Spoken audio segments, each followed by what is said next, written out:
markale iyo barnaamijka Remix waxaan ku soo cusboonaysiinaa heesaheeni hore ee macaana ee aad kala jeclaa. haddaba isbuucan waxaan noogu diyaaraa barnaamijka Remix heesta raaxeeye Banaadiri. heesta raaxeeye Banaadiri oo ah heesii hore ee laxmada macaana. haddaba xogta heestani waxaa inoo haya Cumar Serbian. mahadsanid Muna. laxankan loo yaqaano raaxeeye Banaadiri wuxuu ka mid yahay runtii laxanada Soomaalida ay aad u dhageysato muddo badan la soo dhageysanayay. waa laxan jiil kasta la ana qaada ama la jaan qaada. raaxeeye sidiis marka hore wuxuu qaybsamaa saddex. waxaa jira magac raaxeeye laxan la oran jiray oo la sheegay fankii laxanadii lagu bilaabay inuu ahaa. waxa la sheegay originalkiisa hore darawalada magaalooyinka kala duwan ee Soomaalida u kala goosha inay isku maaweelin jireen kadibna ay u bixiyeen magaca raaxeeye. kaas dadkii u horeeyay qaada waxa lagu sheegay in la oran jiray Makarone. sidoo kale markii dambana Maxamed Axmed Kuluc iyo Xuseen Cali Kaahin iyo dad ka tirsanaa walaalihi Hargeysa ayuu u soo gudbay laxankaasi ka waxa la yiraahdaa raaxeeye. laxana uu ka mid yahay laxankan dhowr qof baa lagu kala sheegaa. tusaale ahaan hadda raaxeeye Banaadiri oo kale waxa la sheegaa abwaanka ama aabaha coodka Soomaalida Maxamuud Ismaaciil Xudaydi inuu lahaa. sidoo kale waxa la sheegaa Maxamed Jaamac Joof oo isaguna nin aad u cajiib ah runtii ahaa. dadka qaarna ay ku yaqaanaan heestii bari hore waxaan jiray iyo heeso kale oo kala duwan inuu isagu lahaa. labadoodoodba way jiraan abwaanadii la waqtiga ahaa iyo fanaaniintii kala duwanaaba. midna wuxuu yiraahdaa hebel ba Xudaydi baa leh kuwa kalena Joof. kii lahaaba labadoodaba waa laxan aad u cajiiba. inkasta oo ay fanaaniin kala duwan qaadeen haddana Soomaalida fanka dhageysata iyo bulshada inta fanka wax ka ogba waxay aad ugu yaqaanaan Xaliimo Khaliif Magool inay laxankan aad u qaaday. oo runtii waliba isagoo marar kala duwan la tumay. waxa xusuus gaar ah leh bandhig lagu qabtay Suudaan bilowgii 80kii inay Magool oo qalab kala duwan loo tumay ay isla laxankan ay ka qaatay. marka laxankani saas uu runtii yahay. laxanada qaraamkuna runtii ma duugoobaan inta badan oo waa laxano waqtiyo kala duwan la qaaday. maasantii waa tahay daawadayaal. haddaba Cumar Serbian uu ku mahadsan yahay xogtaasi aadka u fiican uu naga siiyay heestaasi raaxeeye Banaadiri oo dabcan soo noo sheegay fanaaniin badan ay hore ugu luqeeyaan. bas maanta yaad filaysaa inuu codkiisa macaan ugu soo gaarsiinayo heestaasi oo ku luqeynayo. heestaasi oo ah hees aad iyo aad u macaan oo laxankeeda aad loogu raaxaysto. haddaba cid kale maahan qofka codkiisa nagu soo gaarsiinayo noogu luqeynayo heestaasi waa Nimcaan Cabdiraxmaan Xasan Hilaac. nimcaan Hilaac oo dabcan codkiisa anigu aan ka sheekeynay dadku dhan wada og yihiin inuu fanaan aad u cod macaan yahay ayaa heestaasi si live noogu qaadaya iyada oo kamana daawasho wacan.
عاشقي markan ku arkaa ku caashaqay ogaaday inaad afgaratahay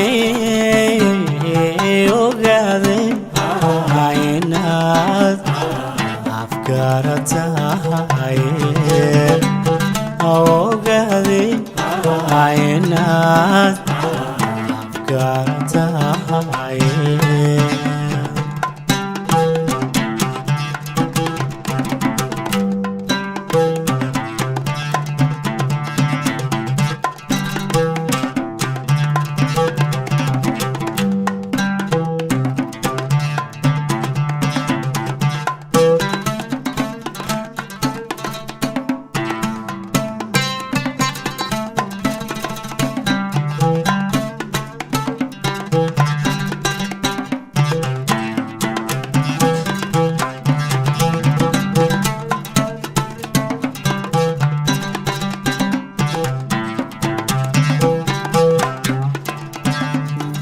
qalbigu adigu ku qaybay alla qalbigu adigu ku qaybay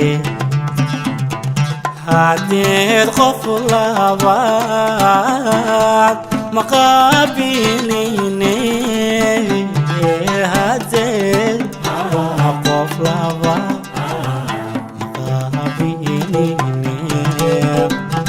haddii qof labaad ma qaabiline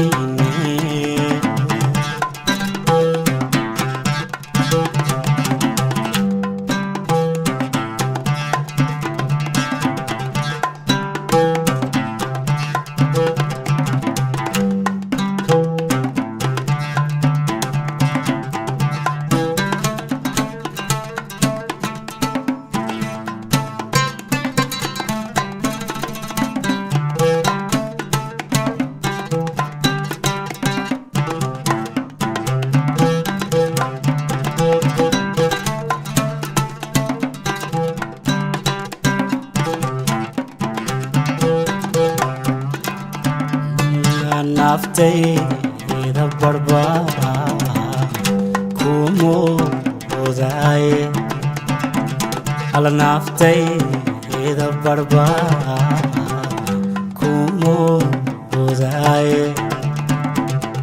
xalooshayda ku mabarene xalooshayda ku baharine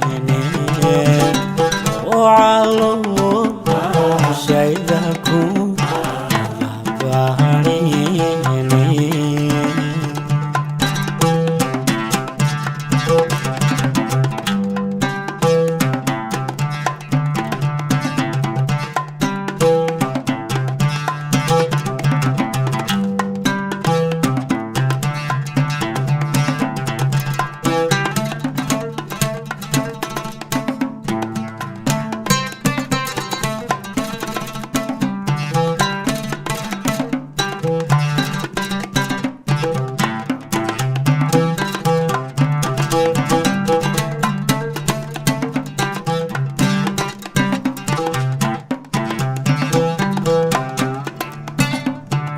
heedaydi gacanta ku haysaayo alla heedaydi gacanta ku haysaayo harkaagayna futay tii hoostiile harkaagay naftaydii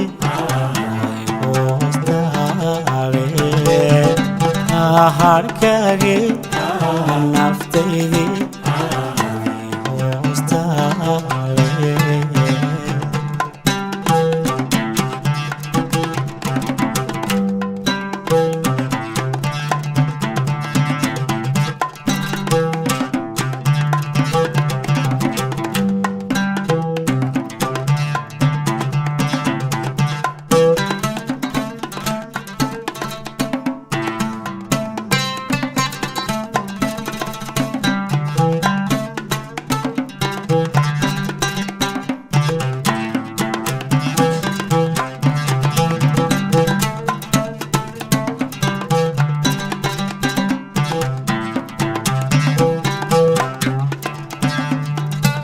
inaan bogsadaa ismuudaaye alla inaan bogsadaa ismuudaaye halkii bugutay way bannaan tahay halkii la bugtay way bannaan tahay halkii way bugtay way bannaan tahay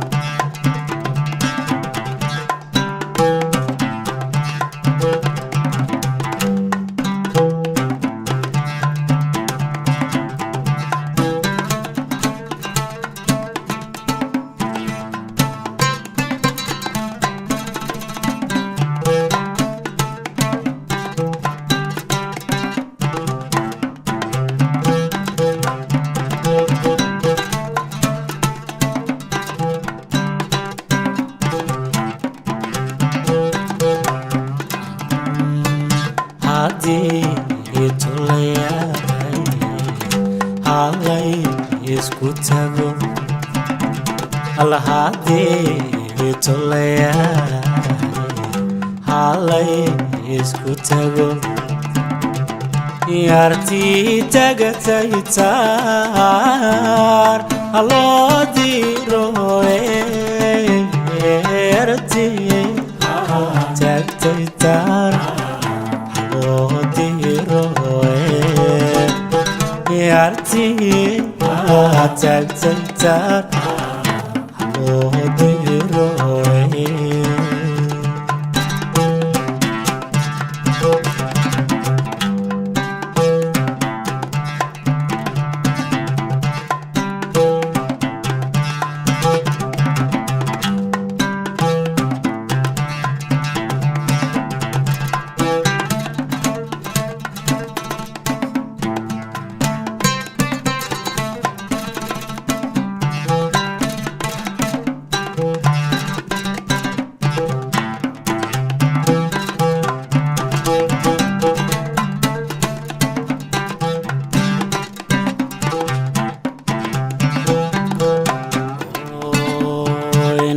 naftaada kuwa nin weerahano alla naftaada kuwa nin weerahano way wadanahaygu hay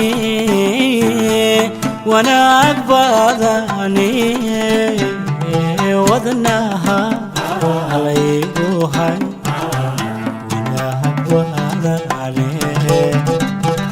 wadnaha aygu hay wanaag badani